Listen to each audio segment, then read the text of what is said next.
വിമാനത്താവളത്തിൽ അടിയന്തര ലാൻഡിംഗ് നടത്തിയ അമേരിക്കൻ നിർമ്മിത F-35B വിമാനത്തിന്റെ സാങ്കേതിക തകരാർ പരിഹരിക്കാനായി എത്തിയ വിദഗ്ധ സംഘം പരിഗണിക്കുന്നത് 3 പ്ലാനുകൾ. എയും ബിയും പരാജയപ്പെട്ടാൽ സി പ്ലാനിലേക്ക് കാര്യങ്ങൾ പോകും. വിമാനം ശരിയാക്കുന്നതിനപ്പുറം സാങ്കേതിക വിദ്യ ചോരാതിരിക്കാനുള്ള സംവിധാനങ്ങളുമായാണ് സംഘത്തിന്റെ വരവ്. പരിശോധനയും തകരാറ് പരിശോധിക്കലുമെല്ലാം ഉപഗ്രഹ നിരീക്ഷണത്തിലൂടെ ബ്രിട്ടനിലും അമേരിക്കയിലും കാണുന്ന സംവിധാനവും ഉണ്ടാകുമെന്നാണ് സൂചന. ബ്രിട്ടനിൽ നിന്ന് 25 അംഗ സംഘമാണ് എത്തിയത്. ഇതിൽ 17 പേർ വിമാന നിർമ്മാണ വിദഗ്ധരാണ്. ഗുരുതരമായ തകരാറായതിനാൽ യുദ്ധവിമാനം എയർലിഫ്റ്റ് ചെയ്യേണ്ട സാഹചര്യം ഇവർക്ക് മുന്നിലുണ്ട്. ഇതിനുള്ള മുന്നൊരുക്കങ്ങളും ആരംഭിച്ചു. സൈനികർ ഉൾപ്പെടെയുള്ള സംഘം വിമാനം വലിച്ചു മാറ്റാനുള്ള ഉപകരണങ്ങളുമായാണ് എത്തിയത്. നിർത്തിയിട്ട ഭാഗത്തു വെച്ചു തന്നെ തകരാർ പരിഹരിക്കാനുള്ള ശ്രമം നടത്തുന്നതാണ് പ്ലാൻ എ.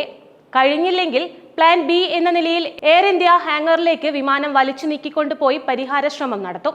അതും പൊളിഞ്ഞാൽ പ്ലാൻ സി ആണ്. അങ്ങനെ വന്നാൽ എയർലിഫ്റ്റ് ചെയ്യുന്നത് സംബന്ധിച്ച് അന്തിമ തീരുമാനമെടുക്കും. തകരാർ പരിഹരിക്കാൻ കഴിയില്ലെന്ന് ഉറപ്പായാൽ ചരക്ക് വിമാനമായ C-17 ഗ്ലോബ് മാസ്റ്റർ വിമാനത്തിലെത്തിച്ച് എയർലിഫ്റ്റ് ചെയ്യുന്നതാണ് പ്ലാൻ സി. ഗ്ലോബ് മാസ്റ്ററിൽ കയറ്റണമെങ്കിൽ ചിറകുകൾ അഴിച്ചു മാറ്റേണ്ടി വരും. 14 മീറ്റർ നീളവും 11 മീറ്റർ ചിറകു വിസ്താരവുമാണ് F-35B വിമാനത്തിനുള്ളത്.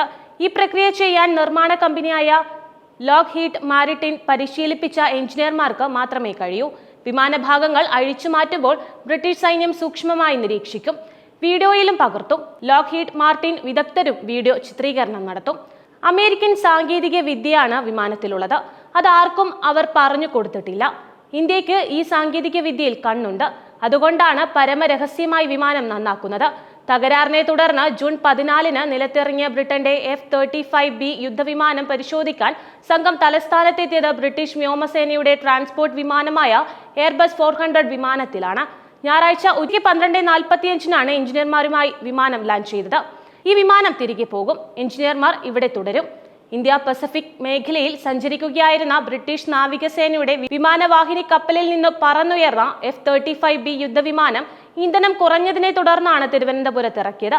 അടിയന്തരമായി ഇറക്കുന്നതിനിടെ വിമാനത്തിന്റെ ഹൈഡ്രോളിക് സംവിധാനത്തിന് തകരാർ സംഭവിച്ചു. വിമാനവാഹിനി കപ്പലിൽ നിന്ന് 2 എഞ്ചിനീയർമാർ ഹെലികോപ്റ്ററിൽ എത്തിയെങ്കിലും തകരാർ പരിഹരിക്കാനായില്ല. പൈലറ്റ് ഇതേ കോപ്റ്ററിൽ മടങ്ങി. ബ്രിട്ടനിൽ നിന്നുള്ള ഉദ്യോഗസ്ഥർ വിമാനത്താവളത്തിൽ തുടർന്നു. യുദ്ധവിമാനം കേടുപാടുകൾ തീർത്ത് തിരിച്ചു പറത്തിക്കൊണ്ടുപോകാനായില്ലെങ്കിൽ ചിറകുകൾ ഇളക്കി മാറ്റി ചരക്ക് വിമാനത്തിൽ കൊണ്ടുപോകാനുള്ള തയ്യാറെടുപ്പിലാണ് ബ്രിട്ടീഷ് സംഘം വന്നത്. ഇവർക്കൊപ്പം വിമാന നിർമ്മാതാക്കളായ ലോക്ക്ഹീഡ് മാർട്ടിന്റെ അമേരിക്കൻ സാങ്കേതിക വിദഗ്ധരും എത്തുന്നുണ്ട്. ഇന്ധനക്കുറവിനെ തുടർന്നാണ് തിരുവനന്തപുരം വിമാനത്താവളത്തിൽ അടിയന്തരമായി F-35 ഇറക്കിയതെങ്കിലും പിന്നീട് വിമാനത്തിന്റെ ആക്സിലറി പവർ യൂണിറ്റിലുണ്ടായ തകരാറാണ് വിമാനത്തിന് പറക്കാൻ സാധിക്കാത്തതിന് കാരണമായത്. F-35Bയുടെ മാതൃകാ കപ്പലായ HMS പ്രിൻസ് ഓഫ് വെയിൽസിൽ നിന്ന് 7 പേരടങ്ങുന്ന സംഘം ആദ്യം എത്തി പരിശോധിച്ചെങ്കിലും അവർക്ക് തകരാർ പരിഹരിക്കാൻ സാധിച്ചില്ല. 2 തവണ എഞ്ചിൻ ഓണാക്കി ശ്രമിച്ചെങ്കിലും വിമാനം പറന്നുയർന്നില്ല. തുടർന്നാണ് F-35B തിരുവനന്തപുരം വിമാനത്താവളത്തിൽ CISF കമാൻഡറുകളുടെ സംരക്ഷണത്തിലാക്കിയത്.